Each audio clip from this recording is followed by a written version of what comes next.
réserver quelqu'un selon mon cœur. Amen. Amen. Le peuple d'Israël a fait rater Canaan à Moïse. Il faut choisir aussi de fois avec qui on marche. Hein. Amen. Quand tu marches avec des personnes, tout va vite dans leur vie là. Quand tu te dis, ah, moi je suis dernière. Mais le pire, c'est que les gens qui marchent avec toi là ne sont pas chrétiens, hein, mais tu te compares à eux. Et puis tu es là, tu dis, non. On a fait les mêmes diplômes et tout. J'étais même majeur de ma promotion. Mais comment lui, il évolue comme ça? Tu ne connais pas la source de sa bénédiction. Tu ne connais pas la source de sa réussite. Tu ne connais pas la source de son succès. Laisse-toi guider par celui qui nous a été envoyé. Amen. Le Saint-Esprit de Dieu. Ah, homme de Dieu, que Dieu vous bénisse abondamment parce que le Saint-Esprit, il est merveilleux. L'esprit de sagesse, d'amour, de bonté, de joie, de paix. Alléluia, de bienveillance, de maîtrise de soi. Amen. Que l'impatience ne soit plus jamais notre partage. Mais si tu vois que ton cœur te pousse à faire quelque chose alors que ce n'est pas le temps, va fléchir tes genoux. Seigneur, enlève-moi cette pensée de mon cœur. Seigneur, j'attends que tu me diriges, que ton Saint-Esprit prenne le contrôle. Seigneur, je ne veux pas me tromper. Seigneur, je ne veux pas faire comme les autres. Seigneur, enlève-moi cette envie. J'attends ton temps. Et quand tu sais que c'est comme ça, ne va pas vers quelqu'un pour dire, j'ai envie de faire ça, mais je ne sais pas ça, mais je suis pressé, c'est trop dans ma tête. Et tout le monde ne t'aime pas, hein. La personne va te dire, mais si tu sens que c'est dans ta tête, vas-y, fais. Regarde.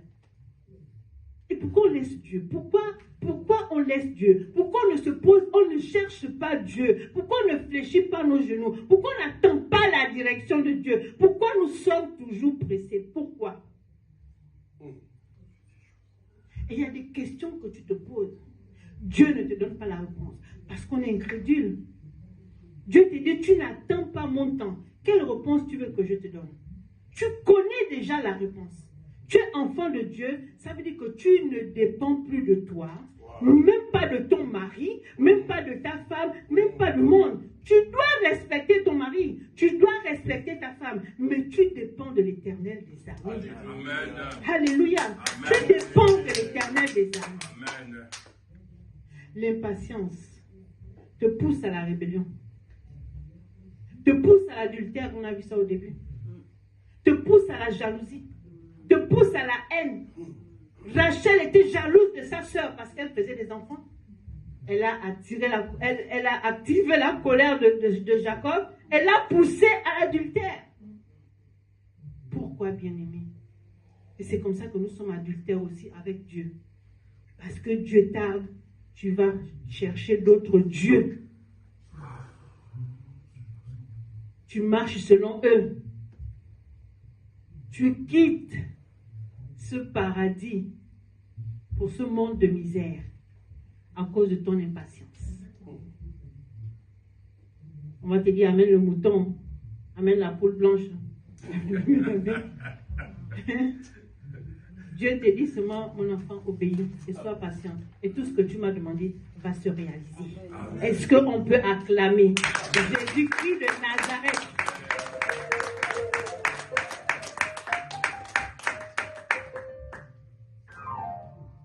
Bien-aimé, abat l'impatience dans ta vie. Amen. Sois habité par le fruit de l'esprit. Amen. Il dit dans Jean 15, 5, Jésus nous dit, je suis le cep, vous êtes les sarments. Si vous demeurez en moi et que je demeure en vous, vous porterez beaucoup de fruits. C'est quoi ce fruit? Le fruit de l'esprit. Qui ne vous induira jamais en erreur. Vous serez toujours sur le droit chemin. Amen. Alléluia. Amen. Je prie que l'impatience soit bannie de nos vies à jamais. Acclame encore Jésus-Christ de Nazareth.